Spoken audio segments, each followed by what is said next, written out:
Dobro večer, pozdravljeni tudi na 99.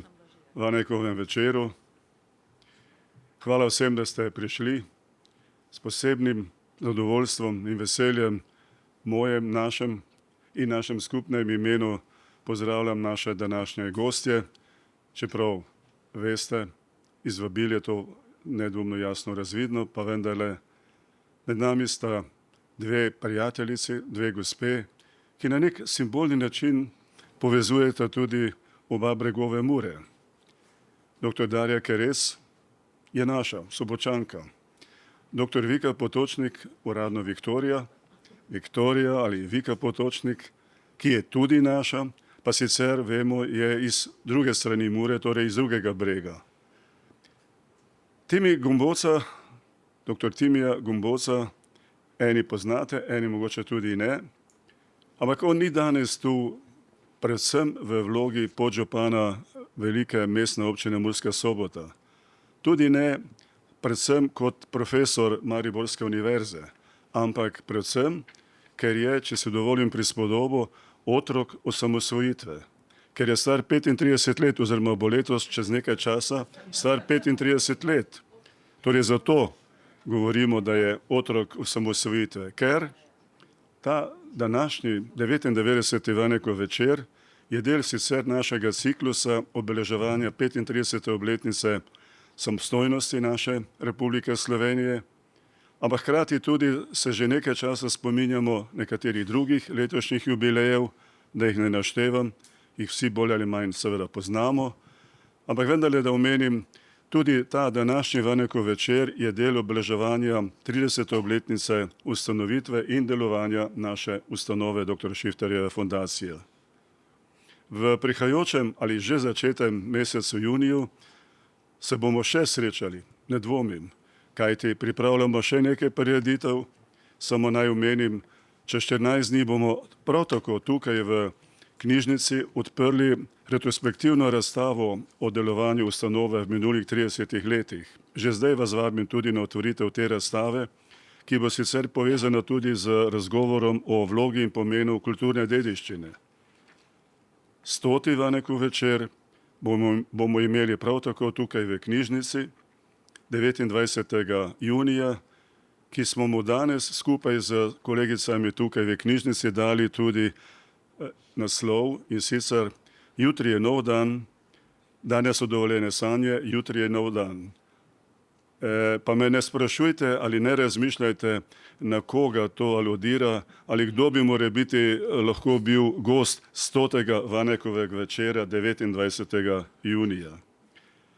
Zaključna ali osrednja prireditev oziroma prireditvi pa bosta 2. julija, ko bomo v Soboškem gradu, kjer je 5. julija leta 1996. leta bil ustanovni zbor ustanoviteljev naše ustanove, zatorej ne bo slučajno svečana seja zbora ustanoviteljev v baročni dvorani Pokrajinskega muzeja in svečana ali pa slavnostna, če hočete, kulturna akademija v dvorani Duše Škof, prav tako, kot vemo, v Soboškem gradu.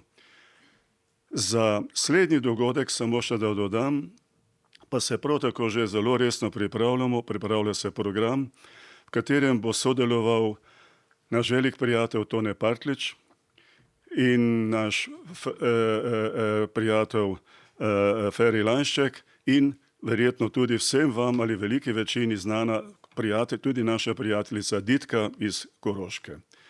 Ne slučajno, ker želimo, da se tudi z uglasbeno poezijo primerno obeleži tudi sicer kulturno in vso ostalo delovanje naše ustanove. Pa bodi dovolj. Mislim, da sem že govoril tako preveč. In se zato seveda upravičujem. In prepuščam za to besedo, ker mislimo pa, da je prav, da spoštovana naša kolegica Ksenija Glažar na kratko vendarle predstavi vse naše 3 goste oziroma gostje in gosta, ki jih bo popeljal skozi razgovor tudi vam znani sodelavec že kar nekaj časa Slavko Bobovnik. Ksenija, beseda je vaša.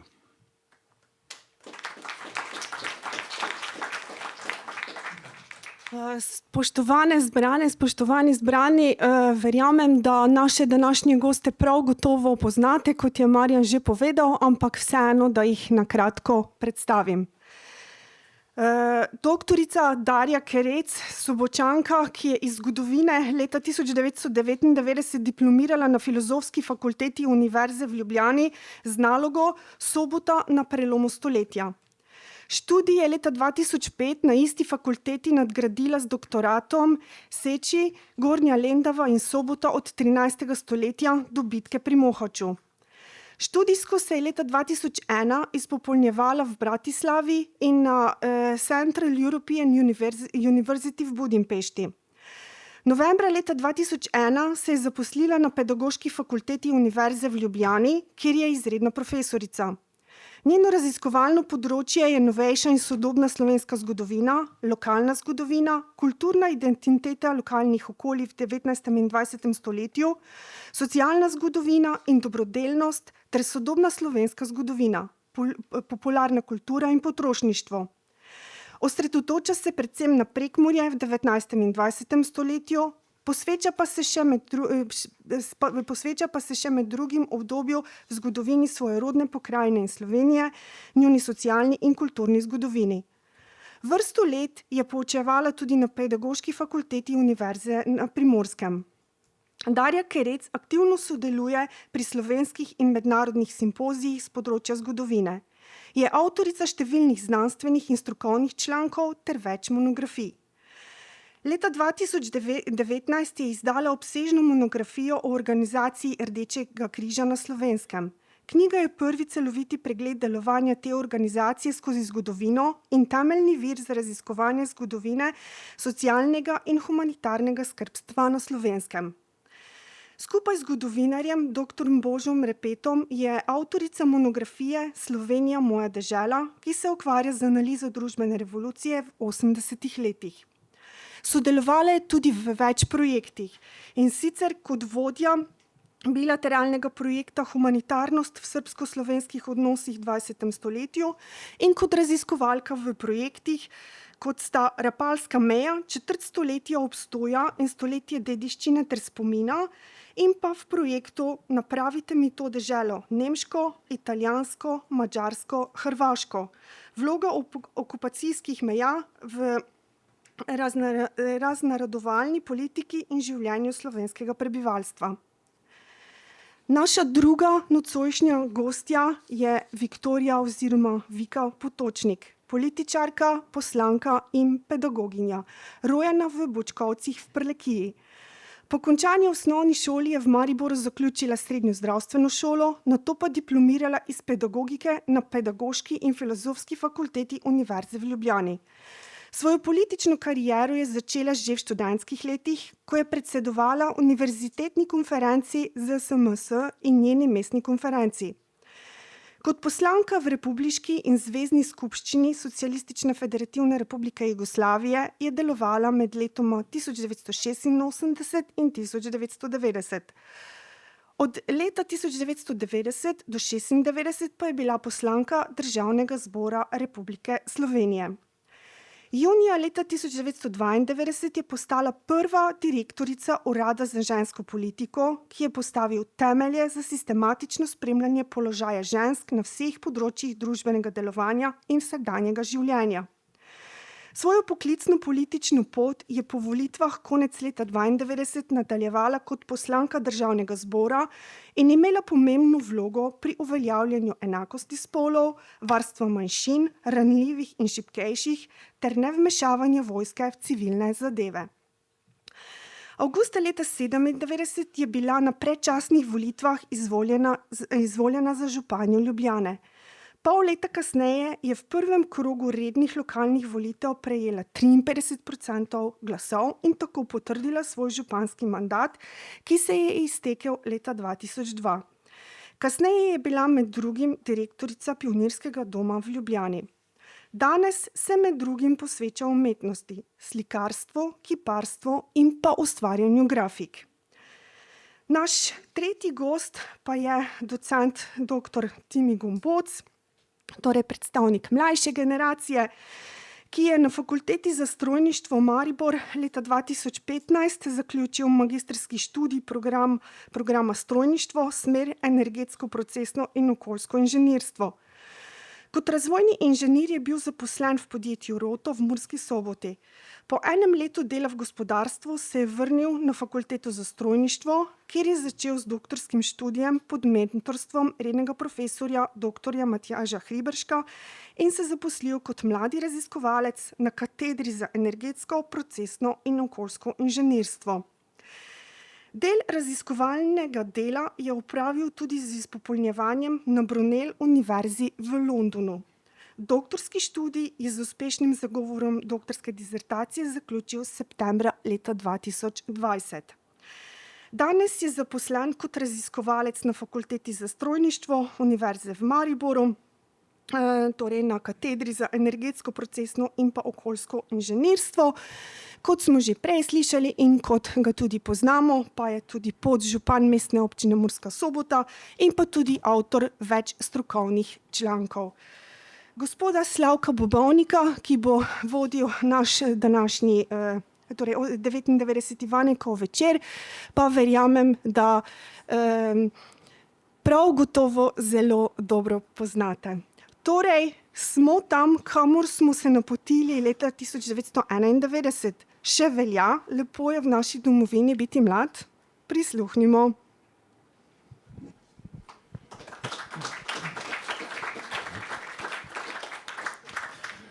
Hvala lepa, Marjan in gospa. Dovolite mi še v tretjo en dober večer v mojem imenu vsem skupaj. Bom to pot začel nekoliko drugače, ker je Marjan sprva govoril samo o dveh gostjah, sem danes na poti v soboto razmišljal, če sem v življenju naredil 10.000 intervjujev, koliko je bilo na drugi strani žensk in koliko je bilo moških. Nisem našel, preveč je bilo vsega, ne? Sem se pa spomnil, da sem pravzaprav naredil samo 3 televizijske intervjuje samo z ženskami. Ne? Najprej sem za nekega 8. marca povabil publicistko in Nuno, in cel hudič je bil potem zaradi tega izbora. Ne? Na nekega starega leta dan sem šel v bolnišnico in tam zbezal 3 babice, toliko vesel, toliko sproščen pogovor, ne vem, če sem jih naredil veliko. In v tretje sta bili z mano 2 uniformiranki, ne? Alenka Ernecl in Tatjana Bobnar, prva šefica generalštaba in druga šefica policije. Gospa Potočnik, a so ženskam še vedno ne ravno zaprta, ampak priprta vrata na ekrane v primerjavi z moškimi?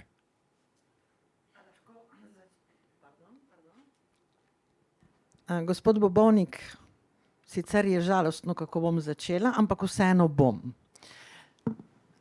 Pred leti smo se srečali, da je treba ženskam v državnem zboru pogledati med nožje. Danes smo se srečali z izjavo, ki jo je dal predsednik državnega zbora, da so ženske pocestnice. To pomeni, da smo v besedah seveda nazadovali, hkrati pa podatki kažejo, da se ženske vseeno dvigujejo po lestvici, zelo seveda s težavnostjo, zelo z vztrajanjem, in ali naj gre to za določene poklice, ali naj gre to, konec koncev so slovenske ženske najbolj izobražene v evropskem prostoru. Največja zaposlenost je žensk v Sloveniji, v primerjavi z evropskimi državami in še nekaj. Jaz zmeraj in tudi zdaj, ko se ukvarjam s kiparstvom, podarjam slovenskim ženskam to. Konec koncev so to dame, ki so, če gledamo zgodovinsko nazaj, ko so odhajali na bojišča, skrbele za ognjišče, skrbele za otroke, vzgajale otroke v krasna, bom rekla, slovenske in modre fante. Ko je nastopila kriza v 60. letih, so babice ostale doma, da so lahko njihovi otroci šli v tujino in prinesli tisti tukaj najbolj poznamo Prleki in Prekmurci, kakšna velika fluktuacija je bila takrat mladih ljudi, kar se je poznalo seveda tudi potem kasneje. In se pozna, da je vsa intelektualna elita odšla iz Prlekije in delno tudi iz Prekmurja. In konec koncev, ko je nastopila, ko se je Slovenija osamosvojila, to se mi zdi izjemno pomembno. Oprostite, gospodje, če bom zdaj zelo poenostavljala. Ste stopili za šank in zmodrovali, kako ste službe zgubili, pa špricarje tokli, ženske so pa začele ustanavljati SP-je, čistilni servis, negovalni servis, v bistvu tiste dejavnosti, ki niso bile in so prinesle ponovno nek svoj delež v družino, da je lahko ekonomsko preživela. In če bi pogledali danes v primerjavi z GDP-jem, kolikšen del ustvarijo slovenske ženske, bi gospodje ne pregledovali mednožja, ne jih imeli za pocestnice, ampak velike dame, ki držijo Slovenijo po konci. Ampak zakaj se nam to, gospa Darja, zgodi tu in tam? A se zdaj ne počutimo dovolj deci, če se ne znebimo kakšne takšne v mednožjih oziroma v drugih? Zakaj? Dober dan ali dober večer. Ja, definitivno bom jaz na bolj neempiričen način dopolnila izjavo kolegice Viktorije. Ja, žalostno, ne? V 21. stoletju. Ob tem vsem pa vendarle še, kar se po svetu dogaja. Torej, vaše vprašanje, zakaj se nam to še vendarle dogaja, ne? Če sem si prav zapomnila. Jaz nisem iz te mlajše generacije, ne, sem nekje vmes med vama, spoštovana sogovornika, ampak to je zdaj že pravzaprav ne razvada, ampak neke vrste tudi dolžnost, ki jo čutim, ker pač poučujem na fakulteti, ki vzgajamo bodoče, poučujemo bodoče učiteljice, učitelje, pedagoške delavce, ki jih veliko primanjkuje. In dosti krat, ker moram nekako biti v trendu, sledim torej socialnim omrežjem, pa lahko menim tudi častito RTV Slovenijo, njen verzijo MMC. In vsakič, ko ste omenili 8. marec, že zdaj vam povem, kaj bojo komentarji, če jih moderatorji ne brišejo na spletnih stranih, ne, ti anonimni forumi imamo, saj imamo tudi pomurec.com pa tako dalje. Je ena diskrepanca, razlika med konkurenčno, največjo, najbolj priljubljeno zasebno televizijo in seveda RTV. Nivo je vseeno višji, ampak če je kaj skupnega, ko razdelimo zdaj pač binarno na dva spola, čeprav se tudi tretji priznava, v Indiji so tretji spol priznali že ne vem kdaj, ampak zaradi enih drugih razlogov. Moško pa žensko populacijo in zdaj ti lahko ženska, pa imaš napisano, ne vem, Janez Novak ali pa Polde ali pa Ohrut Polde neki, ampak se prav vidi, kaj jamrate ženske, saj ste pa ja vse dosegle, pa saj lahko voliš, ne, pa saj lahko to in ljudje ne razumejo, da kot bitje ne potrebujemo samo neke finančne, socialne, ne, ali možnosti, da izpolnimo svoje intelektualne ali druge potenciale, ampak da je ta spoštljiv odnos, eni drugega potrebujemo, ne moramo en brez drugega. Če ženska malo zarobanti, ne pomeni, da je Gospa Kerec, zakaj se nam decem to dogaja? Zakaj moramo žaliti? Ne vem, zakaj morate žaliti. In jaz sem samo to ugotovila, da v bistvu je mogoče to podedovano, ne rečem, da vi ali da bi vi svoje potomce tako vzgajali, zato ker so zgubili neke cilje, motive, vojsko se fantov mladih več ne pošilja ali moških. Mogoče je to tudi v slovenskih ženah, ampak močno dvomim, da smo tako potrpežljive, kot teh slabih izkušnjah govorijo iz celega planeta okoli 8. marca. Zakaj se raja? Vam povem, zakaj. In pol je eno od rešitev, ko sem jaz tam videla v teh komentarjih, eden redkih moški je rekel, joj, mene pa sram, da imam hčerki imam, upam, da ne bo na take naletela, kot ste vi tukaj anonimni, ne, pljuvači, ne, ko se tako grdo obnašate. Zakaj? In zakaj, povejva raj, zakaj, kaj bi bila rešitev? Da moški vzgojijo svoje sinove, da se tako ne obnašajo. Ja. To je rešitev. So pa seveda nekatera dejstva, ne, gospod Gombuc, verjetno v vaši predavalnici sedi 10% bodočih inženirk in 90% bodočih inženirjev. Ne. Nekateri poklici so in bodo zgleda ostali moški v narekovaju. Tako je, ja. Razmerje je nekako tako, čeprav bom rekel, da so pozitivni trendi, kar se tiče prihoda žensk in da si praktično želimo, da bi se jih čim več odločilo za te poklice, ker na koncu koncev, ko gledamo rezultate, pač ne vidimo nobenih razlik, ne. Če gledamo kariere, imajo inženirke odlične kariere, dajo odlične rezultate, odlične ideje in praktično, bom tako rekel, mešani timi so tisti, ki so najbolj zaželeni in tako na fakulteti, tako potem tudi kasneje v službi je fajn, če si obkrožen tako z ženskami in moškimi in ne samo, bom rekel, iz inženirskega vidika, da bi bili timi samo moški, kar je po moje najslabše. Prav. Posvetimo se mi tistemu, zaradi česar smo nocoj tu. Gremo v leto 80 in še malo, takrat vas je tu v Muri živelo 130 000, danes vas je 13% manj. Med vami je takrat živelo 2% tujcev, danes jih živi 8%.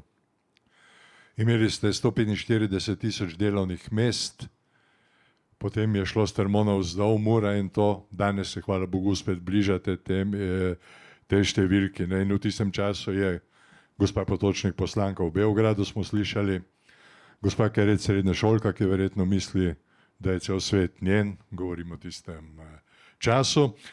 In dva mlada na Goričkem ne veste, ali se bo njun sin rodil v Sloveniji ali v Jugoslaviji. Pa se vendarle rodi v Sloveniji, se mi zdi, ne? Po datumu sodeč, ja. Gospa Potočnik, vsi smo v tistem času pred letom 90 nekako vedeli, da tisto, kar živimo, ne more trajati. Ne v ekonomskem, ne v političnem, ne v kakem drugem smislu. Zakaj smo se naenkrat počutili utesnjene v skupnosti, s katero smo vendarle živeli kar nekaj desetletij?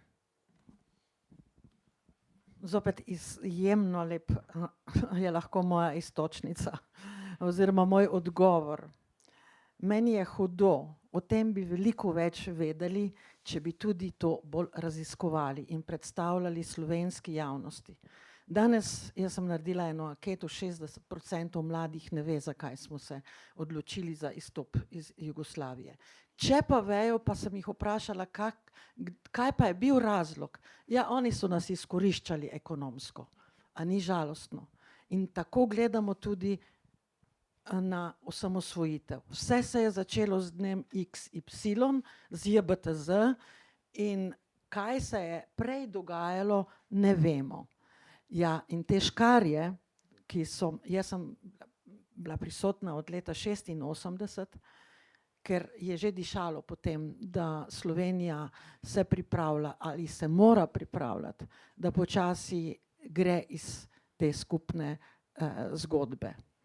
Namreč demokracija v Sloveniji, ki jo je vodila in povzročila Zveza socialistične mladine, takrat družbeno-politična organizacija, ki je začela prva odpirati najbolj delikatna vprašanja, ki je razjezila jugoslovansko ljudsko armado do konca z vprašanjem civilnega služenja vojaškega roka, z ugovorom vesti, z prepovedjo gradnje nukleark, z pravicami delavcev do protesta.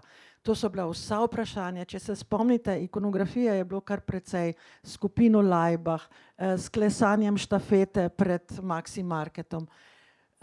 Vse to je iritiralo, bom rekla, takratne vodstva drugih republik, da so začeli, bom rekla, dobesedno groziti. Jaz sem velikokrat nisem vedela, bomo prišli domov iz Beograda ali ne in kako bomo prišli.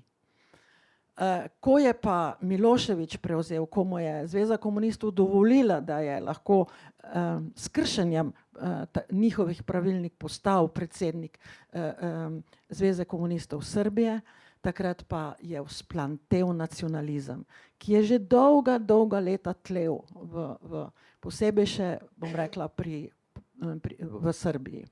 Naj povem, da sem jaz bila takrat v odboru za obrambo kot po kazni, ker sem bila pač izvoljena v zvezni zbor, je pač takrat slovenski politični vrh rekel, pa ne gre v odbor za obrambo, ne, ona tam zdaj sama zagovarja to, kar se zabavajo mladinci tukaj v Ljubljani. In sem šla. In da grem, skrajšam v odgovoru, in jaz sem cel čas spremljala podatke, ki so bili strogo zaupni, tajni, ki sem jih seveda v Slovenijo nosila in glavo s tem tudi na. Da se ves vrh Jugoslovanske ljudske armade postaja velika večina srbske nacionalnosti. Kar je pomenilo, da so oni potihoma že usposabljali in ugrajevali, ukomponirali svoj kader, srbski kader v najvišje funkcije v Jugoslovanski ljudski armadi. In to je bil takrat meni alarm. Zdaj pa gremo z vsemi topovi in z največjo silo odpirati vsa ta vprašanja, kar se tiče JLA. Meni je uspelo tudi ukiniti tajni uradni list Jugoslovanske ljudske armade, kar je bil izjemen dosežek. Vi veste, da še ga je celo Republika Slovenija dolgo časa imela. In ta so bili zame zanimivi podatki, ki sem jih seveda skrito, tajno, z velikim strahom nosila v Slovenijo, ki pa moram reči, da me je na zadnjem mojem švercu pa skoraj vrgla iz tira. Namreč, sam še to, 3 dokumenti so bili strogo zaupni, jaz sem jih prešvercala iz Zvezne skupščine, zlagala sem se enemu sekretarju in sem jih predala tovarišu Janši in tovarišu Kacinu. Bili so zelo veseli, bili smo zmenjeni, da mi drug dan pripeljejo to na letališče, ker odletimo v Beograd. Seveda jo ni bilo in jaz sem vedela, da mene pred vhodom v Zvezno skupščino čaka ta sekretar. Kako sem jaz, bom rekla, po ovinkih vseh prišla noter, takoj kličem v Ljubljano, dobim Kacina, je rekel, kaj je bilo v teh dokumentih. Oziroma mi takoj pošle z letalom dokumente, tako, in potem jaz odprem k sreči in je bil original, fotokopija original. Si predstavljate, da bi tam našli, to ne bi bil JBTZ, to bi bil kaj drugega, ne. Izpostavljena sem bila neverjetno in potem, ko kličem gospoda tovariša Kacina nazaj in mu rečem, kaj ste mi podtaknili. Je rekel, je bila to ona številka dokumenta 225, običajno sem jaz bila po to številko. Jaz sem samo odložila, ker takrat so nas vse spremljali. Skratka, Hvala. nekaj je bilo, pravzaprav veliko je bilo v zraku, ne tisto, česar se jaz spomnim iz tistega časa, je neko navidezno življenje, ne. Glede na to, da je vas ima mnogo moje barvo lasne, se spomnite samoupravnih sporazumov in družbenih dogovorov, ne. Škoda je bilo papirja za vse tiste akte. Sestankovali ste ali smo od jutra do večera. Ne. Dopoldne smo reševali slovenski bančni sistem, popoldne smo leteli k prvemu zlomcu, da smo dinarje zamenjali za šilinge, da smo lahko preživeli do konca meseca. Neka navideznost, ne. Na vrh partije so prihajali ljudje z izjemno, kako bi človek rekel, omejenimi umskimi zmožnostmi. Gospa Darja, to, kar sem hotel vprašati, je, vas je kot srednješolko kdaj pritegnil pogovor staršev o tem, da je nekaj v zraku, da ne vedo čisto natanko, kako se tisto nekaj lahko konča, na miren ali na nemiren način?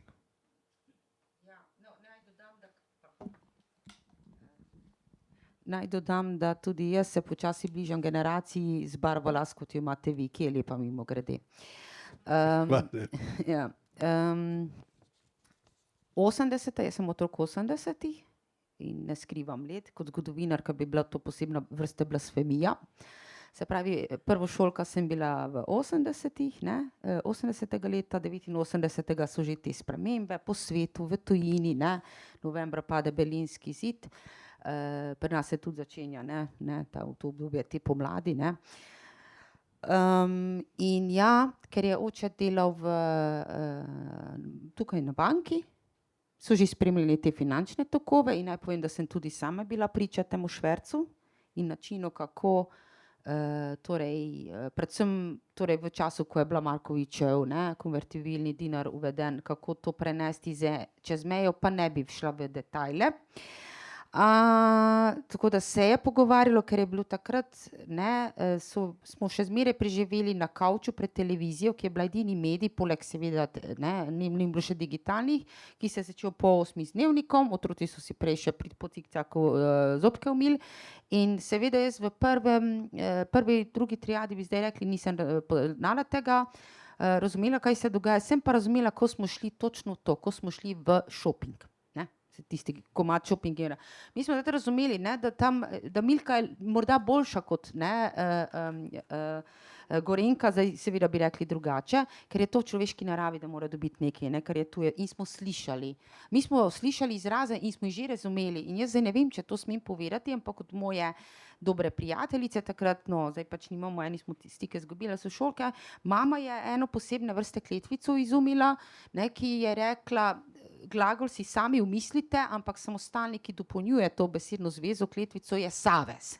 Se pravi J3 pike savez ali pa J3 pike stabilizacija in podobne zadeve. Jaz se spomnim redukcij, parnih, neparnih dni, ampak samo bežno in potem, ko sem šla to študirati, sem za nazaj videla. Zdaj sem se prav v tisti defenzivni fazi, ko sem že 50 plus, ko moram dejansko študentom razlagati, ki so seveda nesporno mlajši od vseh nas tukaj, to so v 20 letih, generacija, ki ni alfa, ampak je Z, in jim razlagati, kaj je bilo, da smo imeli sadne jogurte, ampak moj primer družine, verjamem, da pri vsakomur, ne zato niste imeli sadnih jogurtov, kot se rado govori ali piše, tudi strani politike, v 80-ih, ni bilo nič, ni bilo kave, ni bilo cina, da to ni bilo celotno desetletje. To je prva stvar, ta mit, ki ga moramo razbiti. In smo se pogovarjali, ker smo slišali, kot ste vi povedali, zjutraj gre službo, a ta mama, recimo v 7, 8, odvisno tega, če službe res bile in so jih čakale naše starše in skrbnike, prišli ob te 4 domov, so že kleli. Recimo ni bila zdaj to inflacija, kot je bila v Nemčiji, po prvi svetovni vojni, oziroma tik prej je potem izbruhnilo, ampak razumeli smo, zakaj moramo bolj poti govoriti, a veš pa ne govoriti sosedu, kam je moj ata skril šilinge. Doma, recimo, eno dobro mesto je, pa ga ne bom delila z vami, kje se to, da v stanovanju skrit, da lopo ne najde. Tako da smo, ampak mi smo tudi mogoče bili, kljub temu, da smo, ker otroci naj bi imeli otroštvo, nas to ni morilo, mi smo se zabavali in nič nam ni manjkalo v tem smislu, nekdaj imel malo več ali manj, da se vrnem k temu jogurtu, meni mama ni hotela ljubljanskega sadnega jogurta kupiti z okusom ananasa, ker je rekla, ti imaš jogurt, tam imaš pa marmelado od babice, pa si nared sadni jogurt, na tak način, danes je pa to in, tako da smo in danes, če pa se že pogovarjajo, pa mislim, da gre bolj v smeri indoktrinacije, ko se govori o politiki. Gospod Gomboc, ali ste rojeni v tistem času, lahko razumete ta razhod? Poglejte, lahko dojamete, da smo puško napirili na nekoga, ki je stanoval eno nadstropje pod nami v bloku, pa je bil slučajno oficir v armadi, ali pa je on puško nameril na nas, da so neko Pomurko grdo gledali, zato ker je bila poročena z Srbom, recimo, da so za otrokom v vrtcu pili čefur in podobne reči. Si lahko predstavljate ta razhod? Človek si to lahko na nek način predstavlja, je pa dejstvo, da tukaj manjka izkušnja. Se pravi, če vse to, kar pač je za nas pač zgodovina, za tiste, ki takrat nismo bili rojeni, praktično tega nisi doživel. In če ti nečesar ne doživiš, to zagotovo ni v tebi tako trdno zapisano oziroma se tega ne zavedaš na tak način, kot če o tem bereš, slišiš, ti nekdo pripoveduje. Na koncu koncev, če gledamo današnje čase, vsi vemo, da so vojne krute, ampak definitivno, če pač gledamo po televiziji poročila, pa vidimo, kaj se dogaja po svetu, nas seveda prizadane, ampak nikakor ne tako, kak tiste, ki so tam. Se bom malo pošalil, si lahko predstavljate, da smo imeli takrat, da smo nosili v glavah po 100 glasbenih komadov, in da jih 50 od teh naenkrat nismo več slišali po radiju. Da tudi, ko sta bila 2 špricerja preveč, onega Balaševiča nismo več prepevali. Ja, bom rekel, na nek način si to predstavljam, ker pač večkrat zaidemo kaj na jug, in nedolgo nazaj smo bili pač čez vikend malo v Bosni, ne. In smo pač bili, bom rekel, v Banja Luki, ne, v enem lokalu, pa smo si pač zbrali napačen komad glasbeni, ne.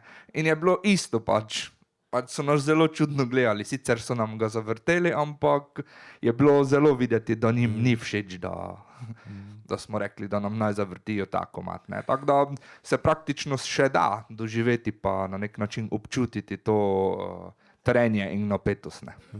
Gospa Potočnik, takrat v Zvezni skupščini ni bilo možnosti iskati primeren način razhoda, namesto da ste izumljali recepte, kako ostati skupaj.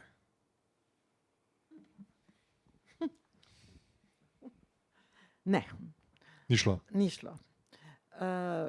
Vojska je že bila tako Jugoslovanska ljudska armada je bila že tako izven, bom rekla, svojih kasarn, da se je več ni dalo ustaviti. Nacionalizem pa v polnem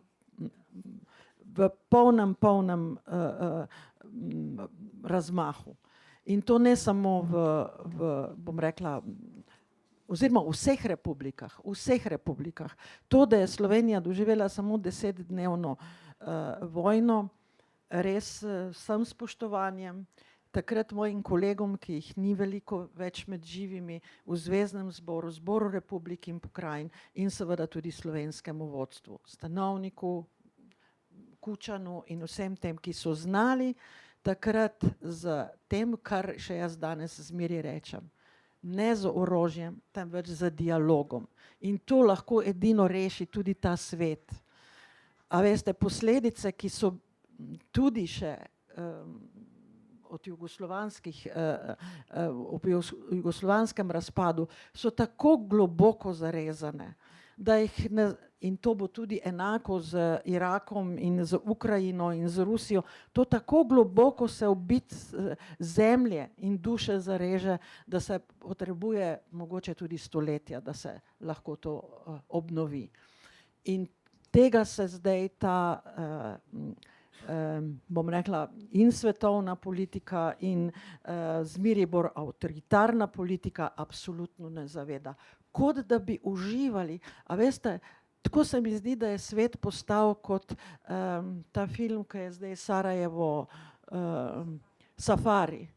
Kot da je človek postal, bom rekla, dobesedno tarča ameriškemu predsedniku, ruskemu predsedniku, hmalo bo izraelskemu Jaz se zgrozim in vam iskreno in pošteno povem, da se vprašam, pa zakaj sem jaz svojo mladost in svoje življenje posvetila mirovni politiki, svet brez vojn, brez vojsk, pravicam človekovih, ker danes vidim, sindikate je treba ukiniti, dajmo jim še tisti denarček mali, ki ga imajo vzeti, kaj bojo oni nam govorili. Jaz sem vložila zakon o pravicah, da lahko delavci protestirajo in zahtevajo tudi preko protestov svoje pravice. Gospa Darja, zdaj samo še kratek navedek iz vaše knjige, pa bomo potem končali ta razhod. Prelistal sem vašo Slovenijo moje deželo, kjer pravite približno vzroki za razhod. Kriza po smrti maršala, gospodarske težave, inflacija, slabljenje jugoslovanske identitete, rečemo temu, ter vzpon alternativnih gibanj, recimo v Sloveniji. To ni bil projekt političnih elit. Ja, tako se dodali pa tukaj še torej nacionalizmi, to itak, ne. Centralizem, ne, seveda omejena politična svoboda, potem pač tisti BDP za vojsko. Ta del je sicer bolj kolega Božo obdelal, po domače povedano. Zdaj pa moram vas še enkrat vprašati, kaj ste me vprašali? Samo našteval sem razloge, ki jih vi navajate v vaši knjigi. Kaj so še dodatni vzroki? A sploh, mogoče bi koga drugega tu lahko vprašala, a sploh obstaja nek enovit recept? Recimo zdaj pri Nemčiji mogoče to šlo le malce drugače. Tam imamo celo nek slučajnostni moment, ko se to zgodi, da prečkajo mejo, naprimer, ko se dogaja v vzhodnem Berlinu. Tukaj se je pa to brbotalo pa vrelo. Največkrat zgodovinarji dodajamo, se pravi, ta širši okvir. Ne? Torej, že padec Berlinskega zidu, neke spremembe, čakajo samo še, da Nelsona Mandela spustijo iz zapora, to tuče. In a je bil pa takrat svet malo bolj, ne, kako bi rekla, uravnotežen na tečajih, ni bil stečajev, kot je kolegica Viktorija povedala, manj hudobije je bilo, manj zlobe, mogoče res planet potrebuje nek komet, pa potem živijo enoceličari, se vidimo kmalu, ne. Ne vem, kaj bi bil ta razlog, to je bolj za filozofe vprašanje.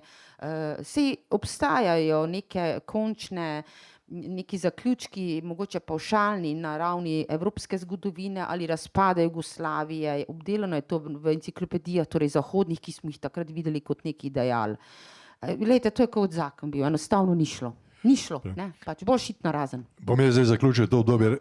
A lahko samo mogoče še to. Razumemo to v enem širšem dogajanju, tudi takrat v Jugoslaviji, v širšem svetovnem kontekstu. Takrat je bil seveda velik napad tudi na socializme. Ne?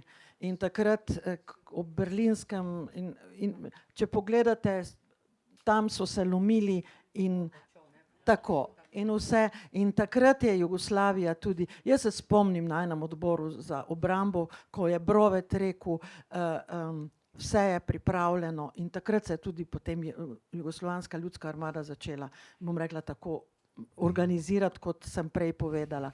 Jugoslavija mora razpad, je beseda oziroma so stavki iz Cije. Je bil pa odziv zunaj v svetu na ta razpad zelo različen. Spomnim se, prvič sem Slovenskim potnim listom pripotoval v Kenijo, zjutraj ob 3 stojim in grem mimo tistega carinika, pravi, kaj je to, ne, sem rekel, je pa slovenski, pa to me pogleda, pa ni bil oficir, to je carinik ob 3 zjutraj. Pravi, vi ste tisti, ki ste raznesli Jugoslavijo nazaj v vrsto. In sem moral še 1 uro čakati, še mnogo bolj tragičen primer kolega snemalca Lenka Vidmarja, ki je takrat delal za nemško oziroma avstrijsko televizijo. Prvič Slovenskim potnim listom pride v Sarajevo, spet ga vzame Bosanc, ki je delal na vstopu letališča, pravimo ga vrže nazaj čez mizo. Lenko vpraša pa za božjo voljo, kaj je narobe. Pravi, znaš, da niste Slovenci počeli, još bi mi žena i djeca bili živi. Tragično, pogledi so pač različni. Dobro, gospa Potočnikova, vi se potem preselite v slovenski parlament, kjer so večino vendarle zavzeli ljudje, ki se do takrat s politiko niso ukvarjali. Je bilo veliko ravsa med tistimi vami odprej in temi novimi.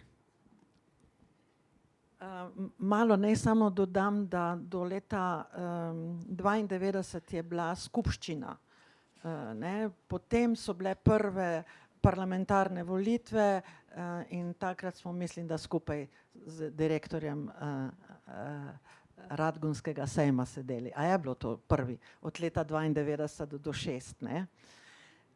In seveda v tem času nastane tudi Demos, če se spomnite, ne?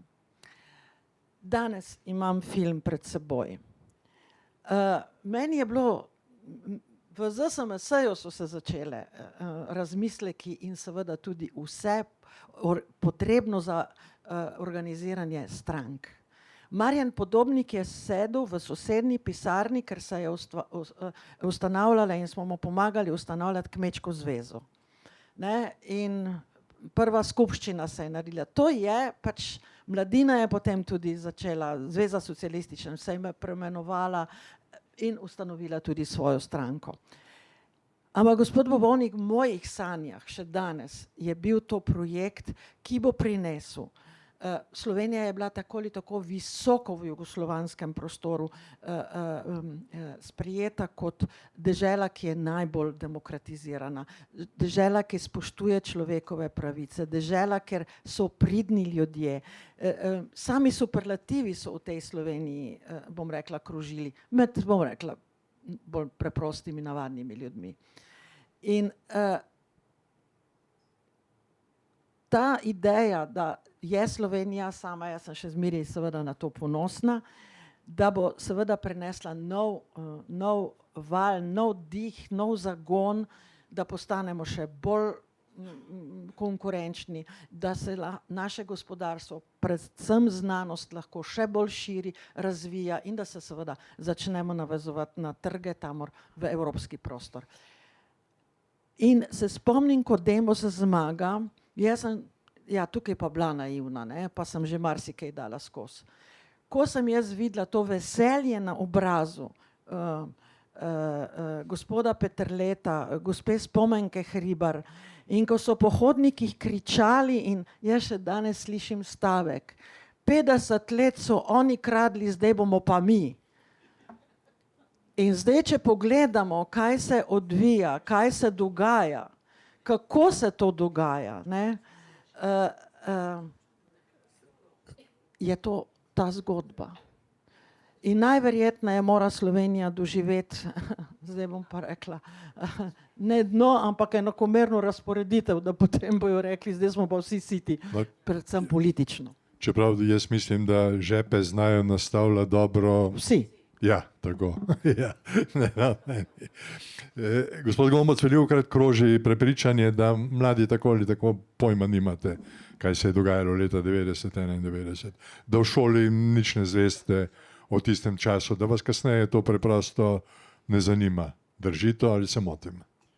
Bom rekel, da ne drži, je pa dejstvo, da bi lahko pač zgodovini Slovenije in pa temu času v šolah posvečali več. Ker je definitivno, bom rekel, kar se jaz spomnim iz mojega šolanja, bilo bistveno več poudarkov na starejši zgodovini in dejansko potem proti koncu šole praktično ta zadnji del, bom rekel, novejša zgodovina oziroma zgodovina Slovenije.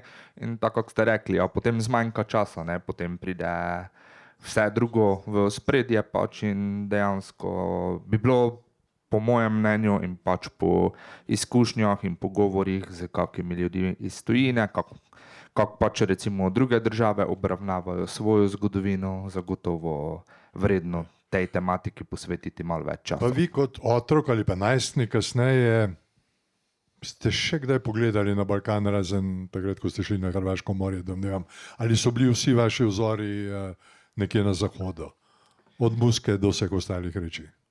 Pa bom rekel, da smo pogosto pač pogledali na Balkan, pač tudi po moje je definitivno to, v kakšne kroge te zanese, v kakem okolju živiš, z kom se pač družiš, ampak jaz osebno pač jaz sem imel stik tudi z pač Balkanom, ga imamo še vedno, pač smo marsikaj o tem prebrali, marsikaj pogledali, tudi na koncu koncev dobre filme, ki prikažejo marsikaj, kar se je takrat dogajalo na tem področju.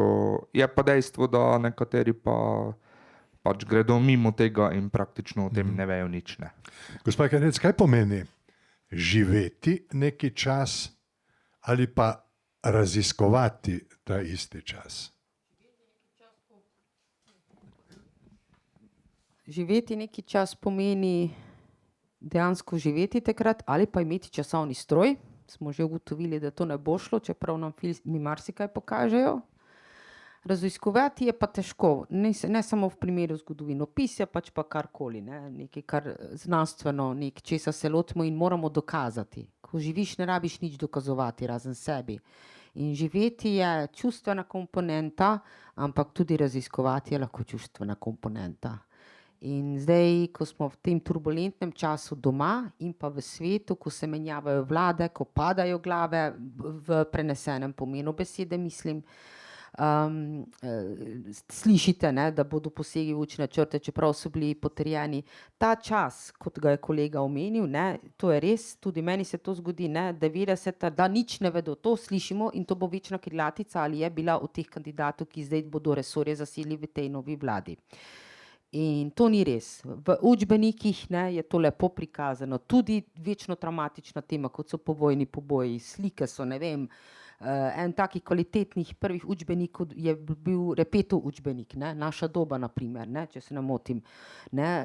Ljudje govorijo na pamet, ne preverjajo informacij in zdaj v tej zmedi mora potem bodi si raziskovalec in učitelj, ki na osnovi tega, kar nekdo raziskuje, nekako podati mnenje. In to gre skozi sita in to sito se reče potrjevanje, strokovne komisije. Tako da objektivno je raziskano, vsi smo pa samo ljudje.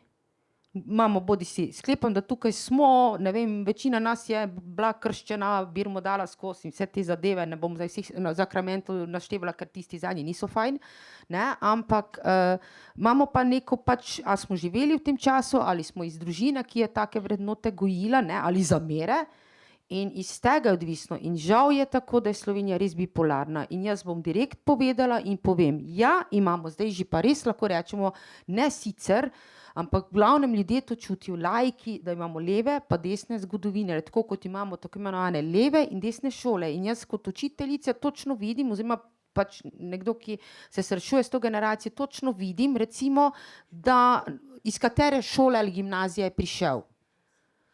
In vsem vedo nekaj, ampak to je pri njih tako, kot da bi jim o faraonih razlagal, veste? Oni takrat niso bili rojeni, tudi ta vidik sem jaz morala razumeti.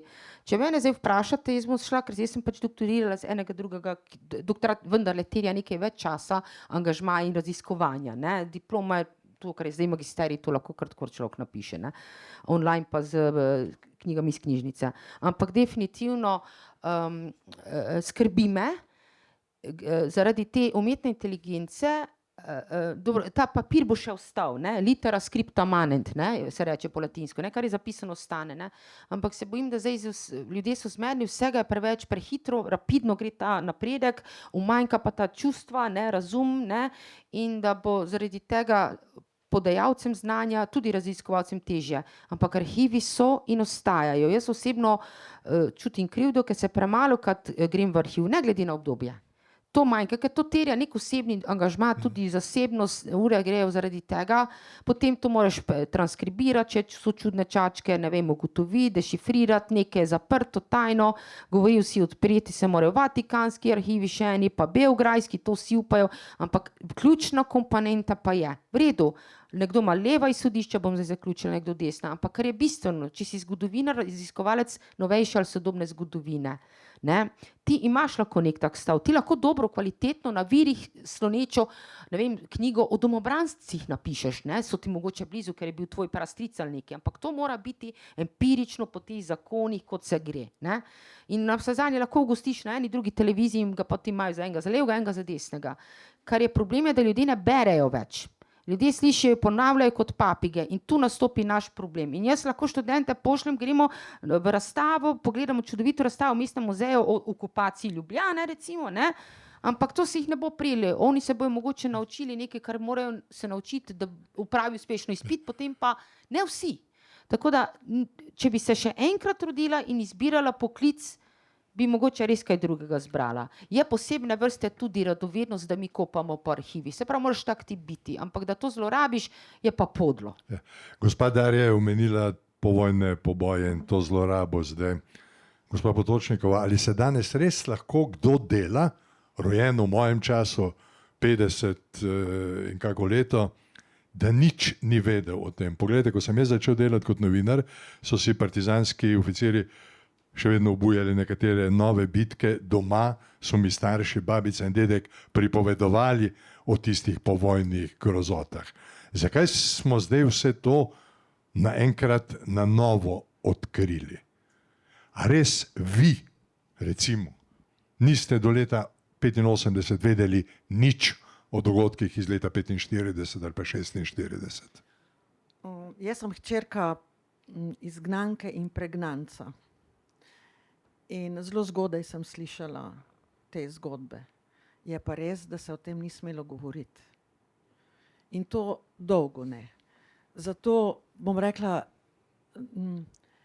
mi je izjemno hudo. Hudo mi je, da se mi leta 2026 pogovarjamo, a bomo naredili pokop ali ne bomo naredili.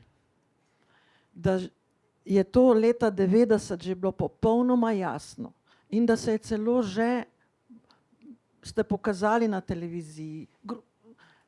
Jaz sem zelo čustveno bitje, ne? In je to bilo meni hudo. In sem rekla, a o tem sta mi mama in oče govorila. Ne? In zato, ker je to oče govoril, mi nismo štipendije dobili.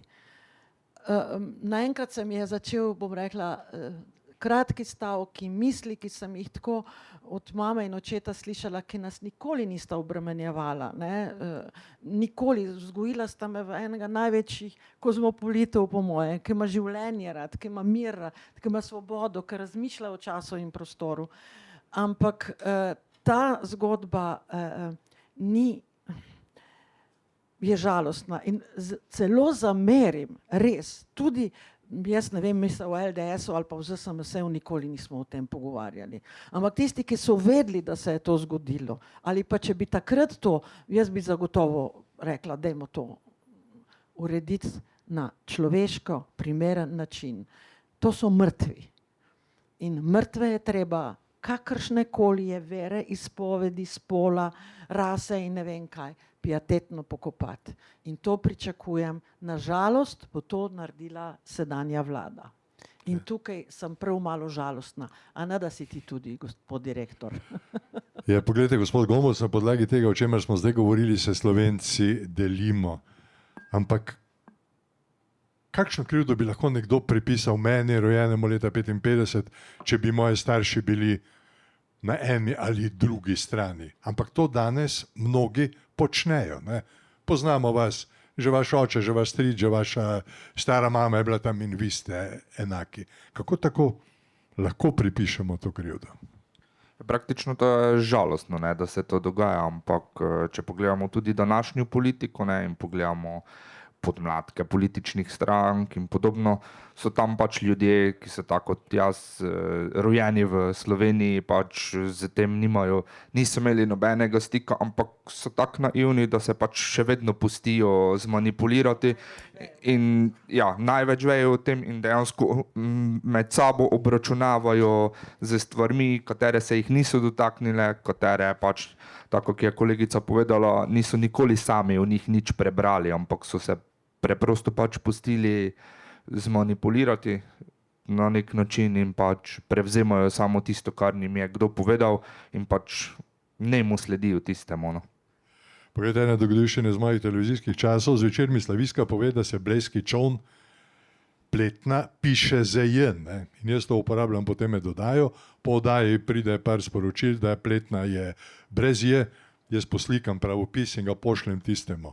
Drugi tweet od tu naprej je bil o partizanih in belogardistih. O črki J smo pa začeli v čolnu Pletnja. Takšni smo. Poglejte, za vse tri isto vprašanje. Berem kakšen dan nazaj gospoda Vinka Mederndorferja, ki pravi: Slovenci smo na plebiscitu glasovali za svojo državo, nismo se odločili za brutalni turbokapitalizem. Tega so nam podtaknili. Kdo nam ga je podtaknil, če nam ga je podtaknil? Turbokapitalizem? Saj smo si ga želeli, a ne? Sam ne tako ne želeli smo si kapitalizem. Veste, poznate tisti slogan, ko so bile volitve, socializem po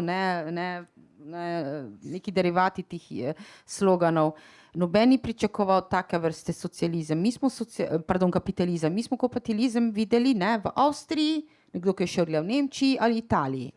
Na Madžarsko nismo hodili gledati kapitalizma, ampak smo hodili po poceni robo, ne, zdaj mi Prekmurci, ne, pa kak Hrvat.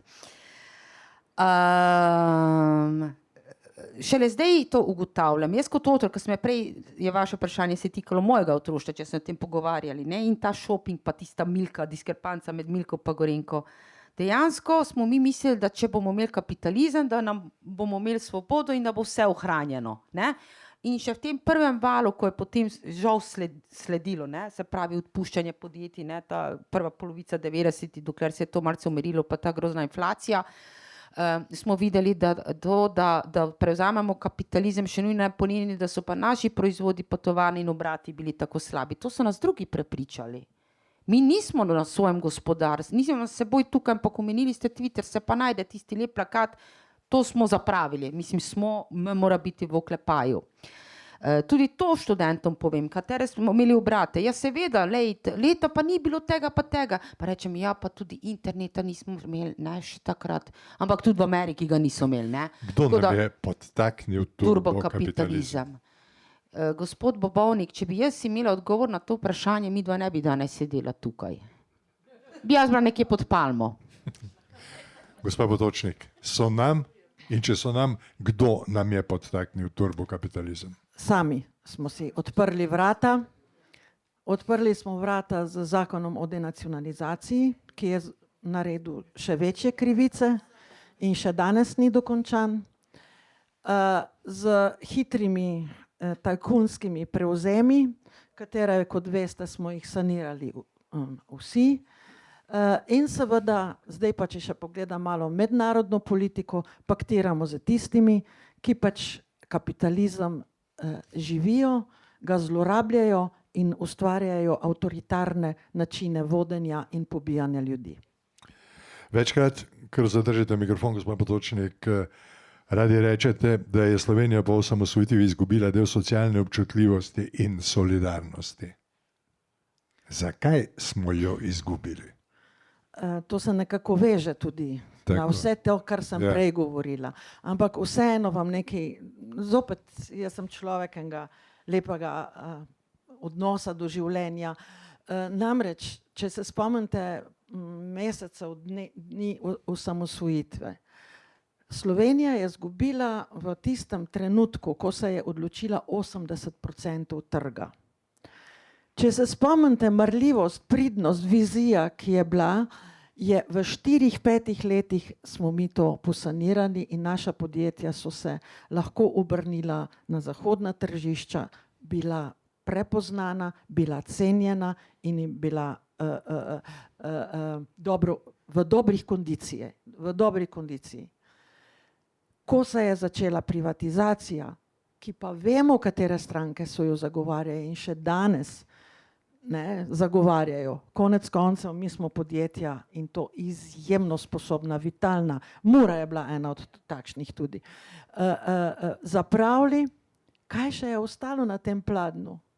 Zdravstvo, šolstvo, kulturo uničiti in potem, gospod Bobovnik, ne bova najverjetneje več živela, ampak upam, da ne bova rekla, zakaj je Slovenija propadla. Oziroma projekt Slovenije propadel. Gospod Gomboc, je to, kar živimo danes, kapitalizem ali turbokapitalizem? Vsaj kakorkoli to imenujemo, ni prava pot, oziroma smo zašli najverjetneje v neko slepo ulico. Na koncu koncev sem pač hotel odgovoriti na podoben način, kot ste rekli vi.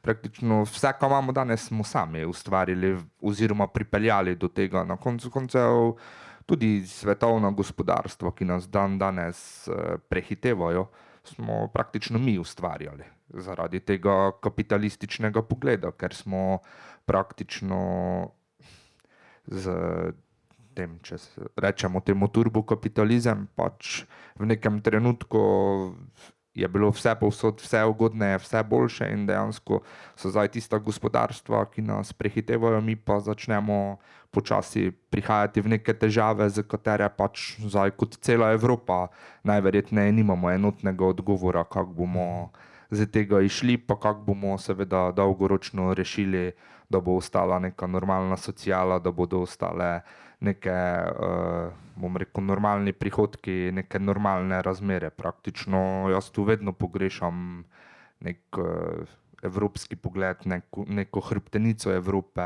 neko začrtano pot, kateri bi sledili, ne glede na to, če smo levi, če smo desni, pač neko jedro neke nacije, ki nekaj pomeni, bi moglo biti isto in bi pač mogli imeti neko rdečo nit, čemu hočemo slediti. Zdaj pa praktično imamo včasih občutek, da je zjutraj tako, zvečer pa že drugače, in da naši voditelji ne vejo zastopati nekega enotnega mnenja, neke enotne politike in pač nimajo neke trdnosti oziroma hrbtenice. In to še posebej vidimo, kadar pač so neki dialogi z nekimi tujimi voditelji, ki jih praktično tam posadijo kot neke palčke. Sem prebral, da radi rečete, da želite povezati poglede mladih in izkušnje starejših. A vam uspeva? Bomo videli. To bodo mogli drugi oceniti, ampak dejstvo je, da pač, če sem se kaj naučil skozi pač študij na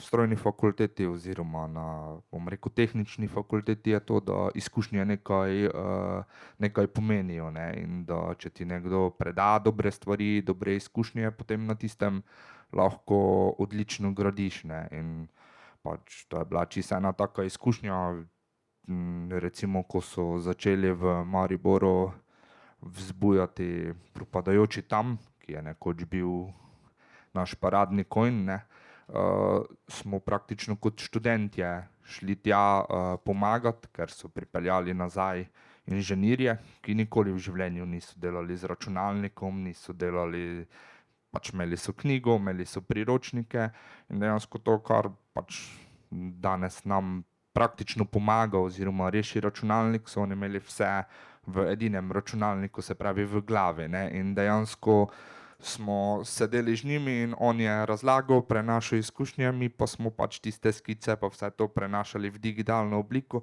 da so jih pač začeli potem ponovno uporabljati in to je pač ta povezava med tistimi izkušnjami, med tistim, bom rekel, pristnim znanjem, ki so ga imeli oni in prenos na mlajše generacije in je to bilo zelo, zelo fajn videti, kako je to potekalo takrat in kako danes. Pa na koncu smo prišli do istega cilja, ne, ampak oni brez računalnika. Vika Potočnik nekje zapiše, politika brez kulture dialoga postane samo boj za oblast. Danes smo temu priča v parlamentu in na družabnih omrežjih. Tako, tam, kjer umika dialog, tam, kjer se ne moreš pogovarjati, kako rešiti problem, kako zagotoviti mir, kako zagotoviti socialno varnost, tam, kjer ni dialoga med generacijami. In hvala za to lepo izkušnjo, ki ste jo z generacijami naredili. Tam pač je močnejši tisti, ki ima že dolgo v oblasti ta svet, to je vojaška industrija. Vojaška industrija ali sprovocira, ali pa si najde, bom rekla, žrtev, to so kakšne manj močne oziroma tarče, ki se jih določi država, ker izprazni svoj arzenal, da lahko vlaga v nova raziskovanja, da lahko uvaja zopet nove. Poglejte, že v tej vojni z Ukrajino, ker so še Slovenija tanke posojala, danes je že nek brezpilotni iz lepenke narejen, ki vidim, da na Sankt Petersburg leti, ne. To pomeni, da je vojaška industrija se med vojno izjemno hitro razvija in nihče se ne vpraša, koliko pa ta vojaška industrija umaže naše okolje. Mi zbiramo vrečke, delimo smeti, se prepiramo, a bomo imeli sežigalnico ali ne, ali bo imela dimnik takšen. V enem dnevu z eno raketo tako ali pa še več jih je in teh dronih, pa se onesnaži toliko in toliko ton v zraku in toliko kilometrov svetovne površine. In zato so, se opravičujem, zato so tudi zainteresirani, ne govorite več o zeleni prihodnosti. To je izmišljotina, to je Trump. Zdaj pa vidim, da tudi v Sloveniji že to pomnavljamo, da nam ni treba za okolje skrbeti. Gospa Darja, gospa Vika nam je pobegnila na neko drugo področje. Zaključite vi, prosim. Kaj bi se moralo zgoditi, kaj se bo zgodilo, da bomo Slovenci spet sposobni slišati drug drugega, stopiti skupaj in se normalno pogovarjati? Ali se vsaj normalno pogovarjati? Bom na to odgovorila, ampak jaz bi rada nekaj povedala. Jaz mislim, da se ne želi nazaj države, to je k prejšnjemu vaši istočnici ali vprašanju, času, ki so minili. Ne? In tudi noben ima nič proti kapitalizmu, ker ljudje smo tudi materialisti in hlepimo potem. To je v naši naravi. Ne moramo vsi iti v džunglo živeti, pod palmo sedeti. Ne? ampak ta povampirjani, ne, se pravi, da bi moral biti kapitalizem s človeškim obrazom, nek ideal, ki je nekoč bil na Švedskem ali v Skandinaviji, recimo, to sem hotela dodati, da ne bom kje jaz se znašla na Twitterjih, ne.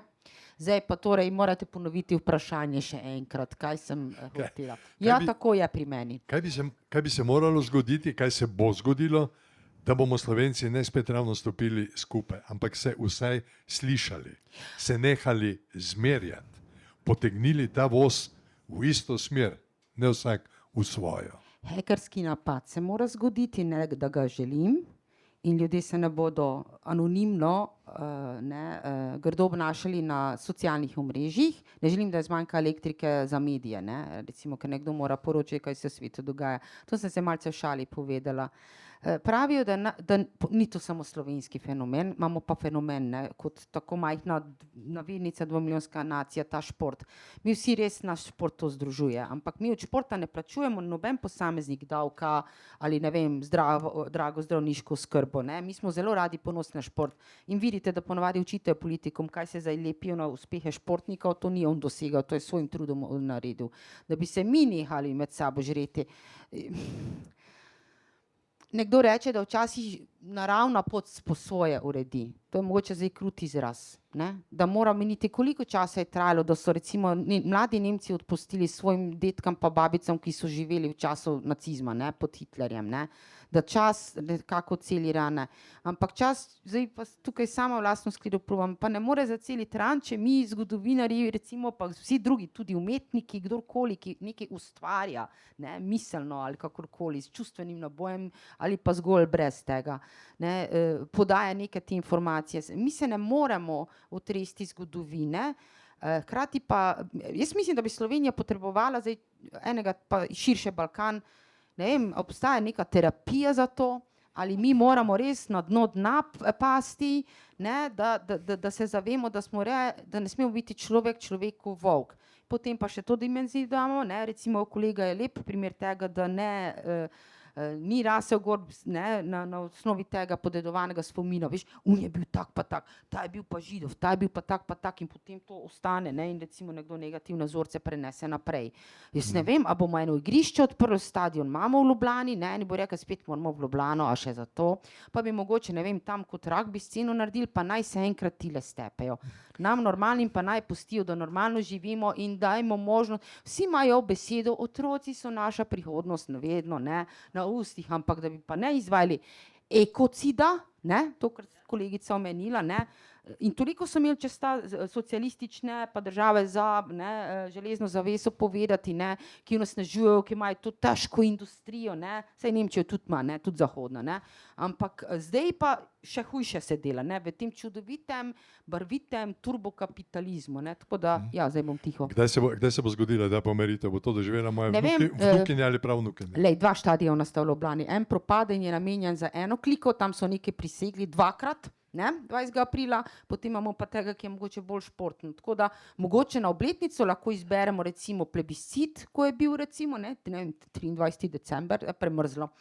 Ja, junija je že vroče, ne, glih šolska spričevala podelijo, tako da ne vem, jaz sem zdaj to malce na šalo obrnila, stvari so res resne, ampak človek ne ve, kako bi drugače to dojel.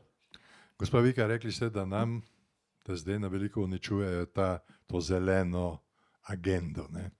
Ta Evropa se je ukvarjala cel teden z vegi burgerji v parlamentu. Pred leti se je ukvarjala s tem, kako krive morajo biti kumare, da sodijo v nek razred.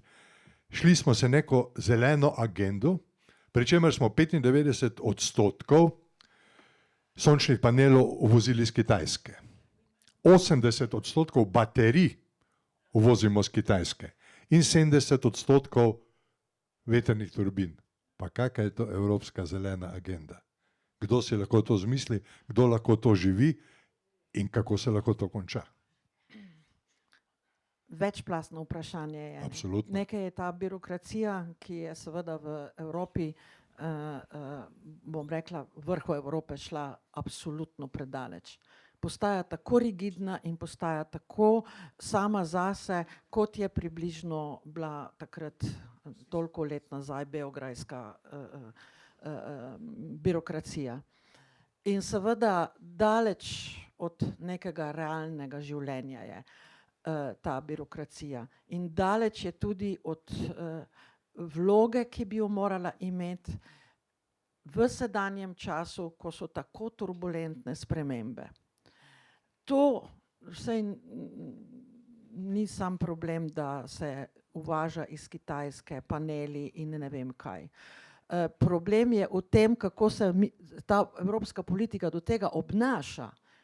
Namesto, da bi rekla, ja, imamo, so boljši, so kvalitetnejši, ne, mi zapiramo, carine jim dajemo in seveda hkrati pa tudi političen dialog med Kitajsko. Kitajska je postala velesila, ali hočemo mi ali ne, ali bo to Trump nam povedal ali ne.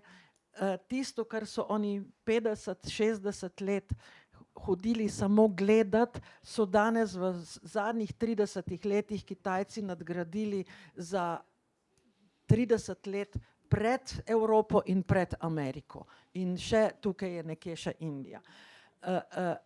Tako da evropska politika je tokrat zelo, zelo, zelo za časom. Me je zelo strah, če bo to dolgo trajalo.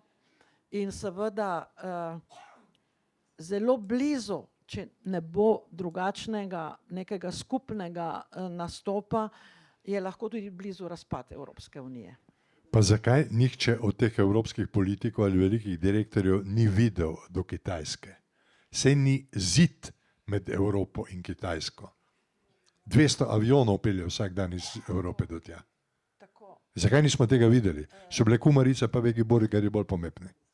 Glejte, nisem bila, ne vem, ustroj, ampak če pogledam vsaj slovenske delegate, ki so v Evropskem parlamentu, razen enega, kakšna vprašanja pa tam odpirajo?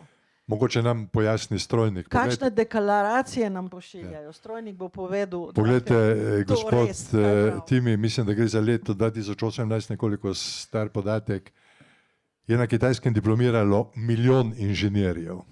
V Evropi in Združenih državah skupaj 250 000.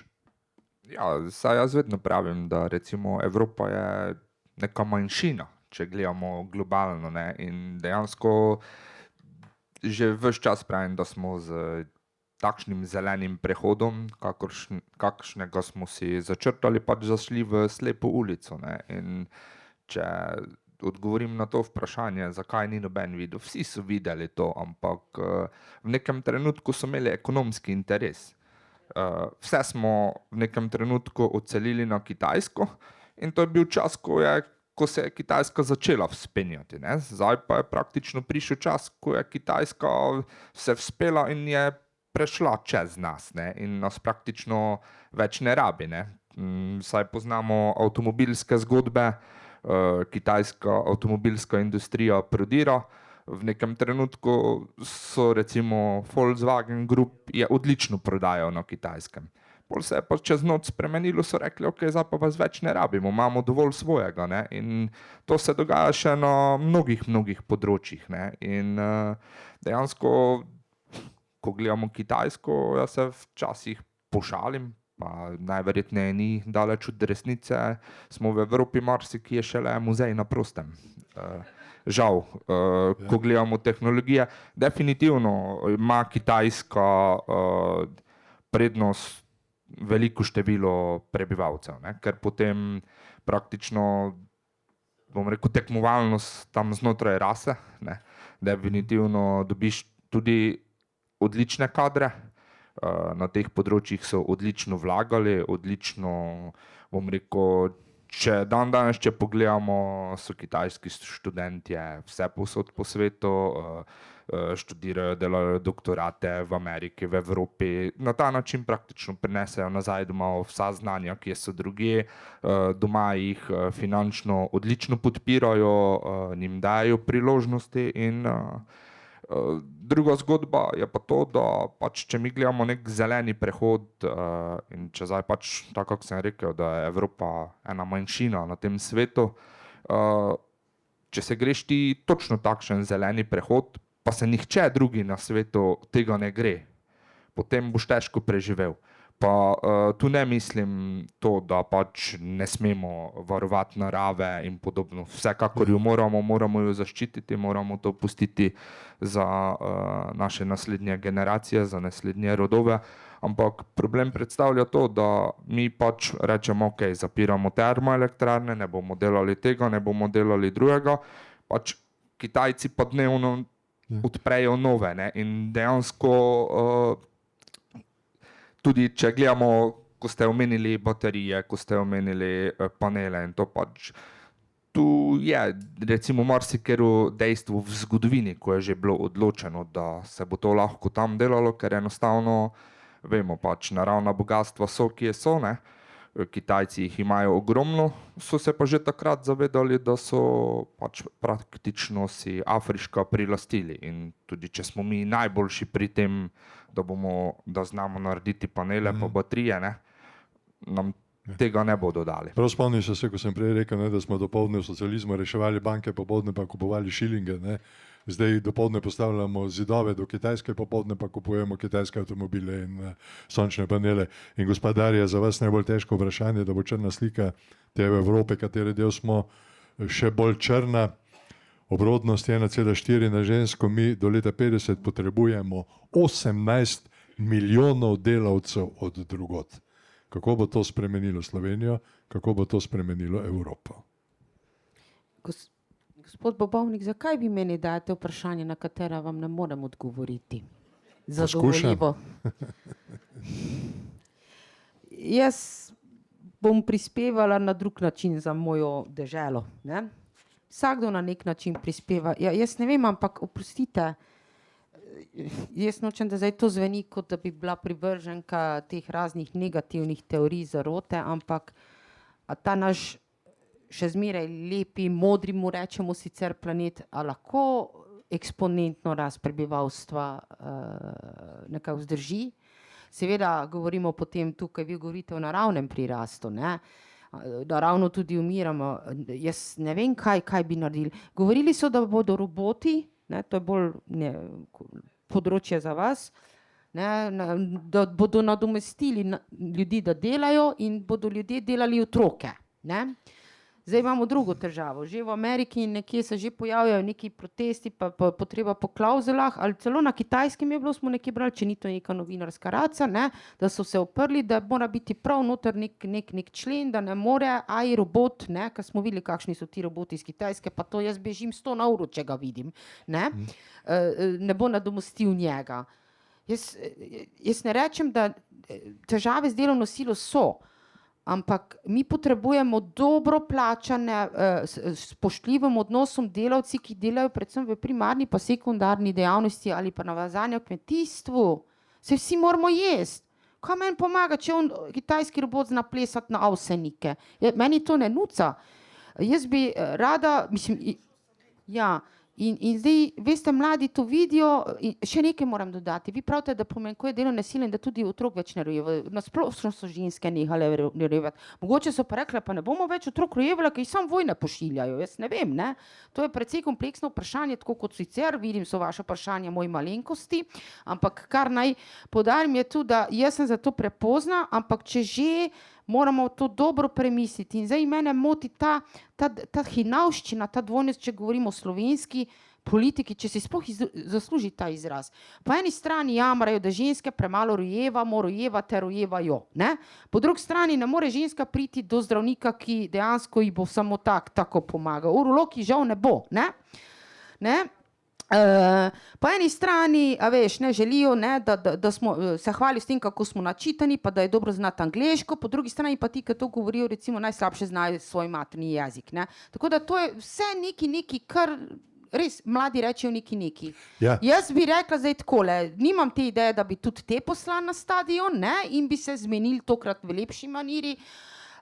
Evropa ima tu problem. On je rekel, muzej na prostem, ja, nekako je to še kaj drugega, nima agende in kot je že kolegica povedala, to ne bo v redu. In mi bomo, ko so razpadli, se spomnim profesorice v gimnaziji, da je rekla, mi se bomo mogli navaditi na dotok tuje delovne sile. Vse, kar zdaj govorite te vice o naših južnih bratih, prebivalcih Bosne, ne, poznamo te vice, ne, policaji so potem Bosanci nadomestili in k sreči so Bosanci zmagovali, no vsaj tu, ne.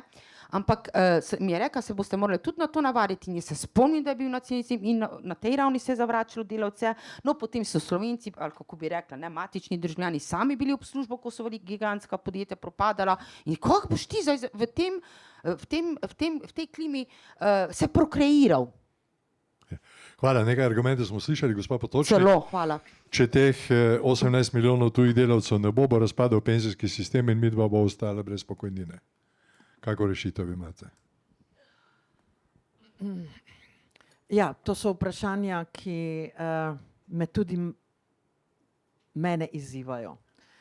Seveda je potrebno spremeniti strukturo gospodarstva.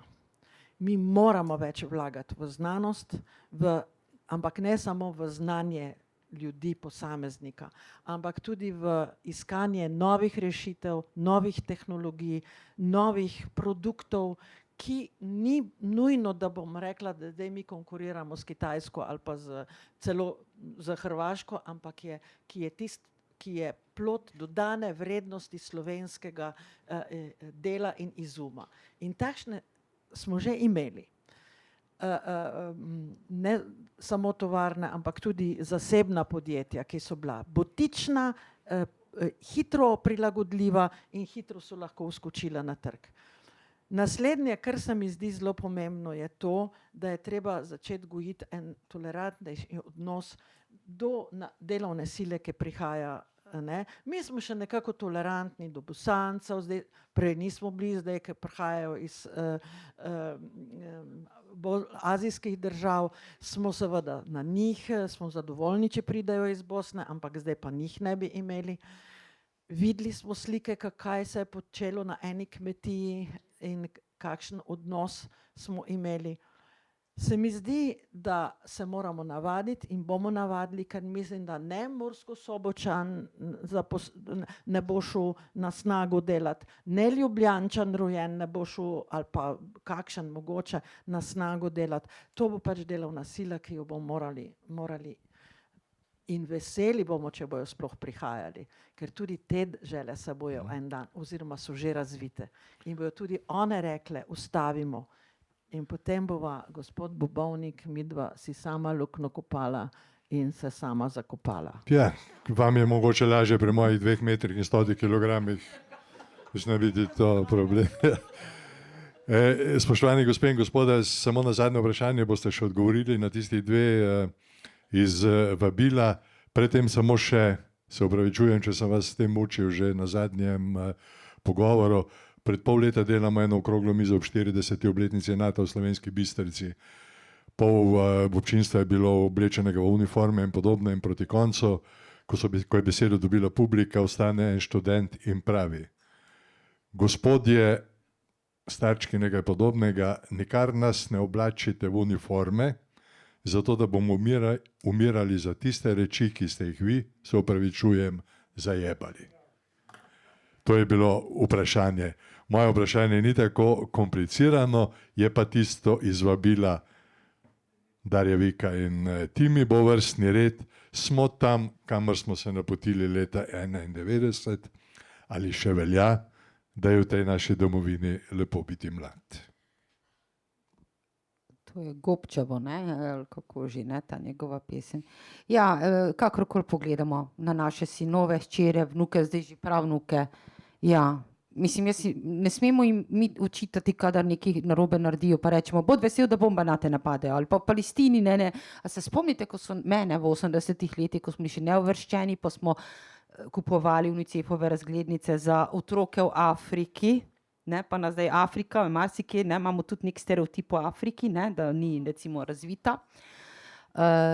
So nas strašili, ne, da naj smo hvaležni, da nismo v Afriki. Isto se zdaj dogaja, bodi si v Ukrajini ali na drugi strani Rusiji ali kjerkoli konflikti potekajo.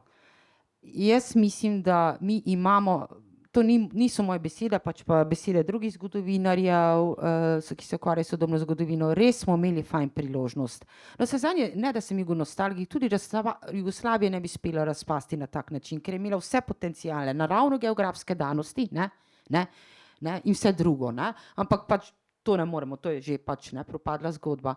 Da zares nismo mogli iz tega majhnega otočka neke najbolj zrele demokracije od vseh ostalih republik v tej konfederaciji, mislim federaciji, nekako vzdrževati na ta način, da dejansko mladim je lepo v tej domovini biti mlad, zato ker še imajo javno šolstvo, ker še imamo nek egalitarni sistem, ki zdaj nekako postaja fragmentiran, ki vendarle so vrednote njihovih dedkov in babic, ki so jih one prizgojile iz socializma, kjer je javna televizija tista, da lahko pogleda risanko, ki ima, ne vem, slovenske, recimo, bodisi podnapis oziroma sinhronizacijo.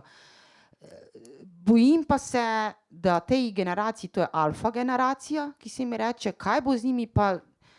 In zdaj že moja generacija, mislim generacija študentov, ki jih jaz poučujem, to so se okrog 20-23, se sami zavedajo in mi vsaka reče, naslednja generacija, se pravi oktober, ko se novo študijsko leto začne, mi reče, ko imamo take odprte debate, se pravi ni zgolj frontalno, da jim jaz nekaj ne govorim, jih pustim, da sami rečejo, kaj menite o otroštvu.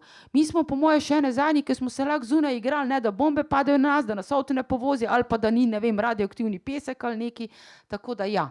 Moj odgovor naj bo tukaj pozitiven, ne zato, ker smo v Prekmurju pa v Sloveniji, ampak Slovenija in vendarle Evropska unija je naša širša družina, ampak je zavozila. Kakšna je rešitev, ne vem, poslanci, kot imamo, vsaj del tega ne. Tako da moj odgovor je tukaj ja, se gremo v tej vrsto. Ja. Gospa Potočnik. Leto 91 je tisto leto, ki me je posebej nadgradilo.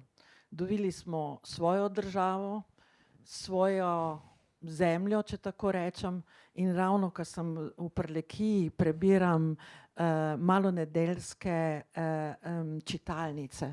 Prve čitalnice, ki so se ustanavljale, kjer se je bralo slovensko, kjer se je učilo in spodbujalo. In to je ne samo prekrasno branje, ampak tudi nekako v sebe usadim, kako krasen dogodek je to bil, kako veličasten dogodek je bil to. Seveda, ker sem ga jaz še posebej, ker takrat se mi je rodila hčerka, ki je danes tukaj stara, kot si ti. Nažalost je ena od tistih, ki je odletela v tujino. Gospod Bobovnik, jaz mislim, da začnimo tudi mi te čitalnice organizirati in se med seboj pogovarjati. In te usodne razlike, delitve med leve in desne, jaz se ne znajdem, kaj šele vi ali pa tudi še moja hčerka, ki živi v tujini. To nas zaznamuje z hudimi brazgotinami, ki nam seveda onemogoča smelejše razmišljanje o razvoju te dežele in o njenih prednostih, ki jih lahko ima. Če tega ne bomo naredili, me je zelo strah. Česa? Se spomnite, ko je pred kakšnimi 10 leti zagnal se malo vik in krik, kako Italijani kupujejo kras? Se spomnite?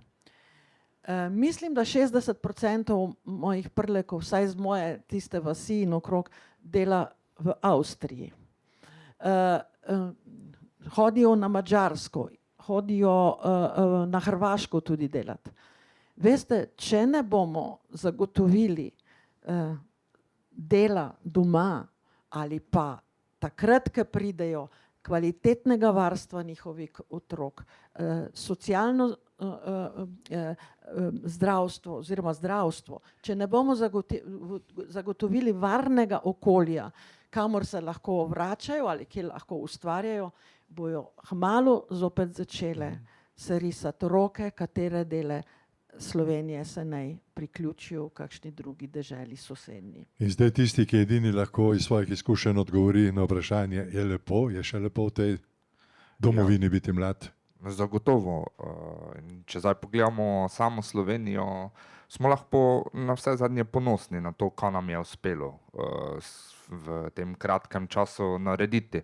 Ker bom rekel, marsikere Evropske države, ki so močnejše, starejše, jim zagotovo ni uspelo vse to, kar je uspelo nam. Pa zdaj, če pogledamo pač na eni strani na zdravstvo, pa na šolstvo, praktično kulturo, ja.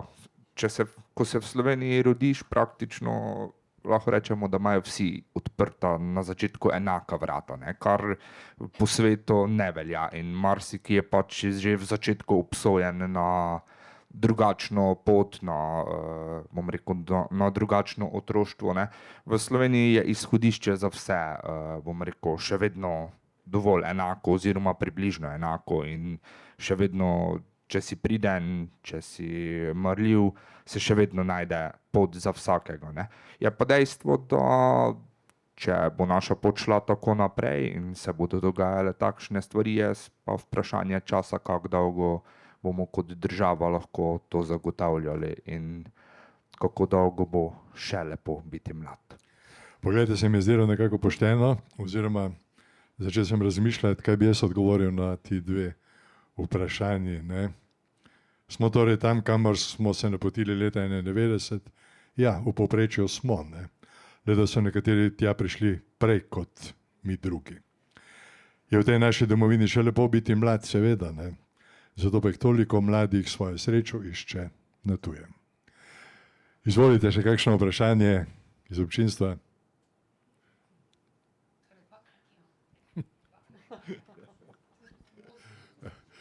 Prav.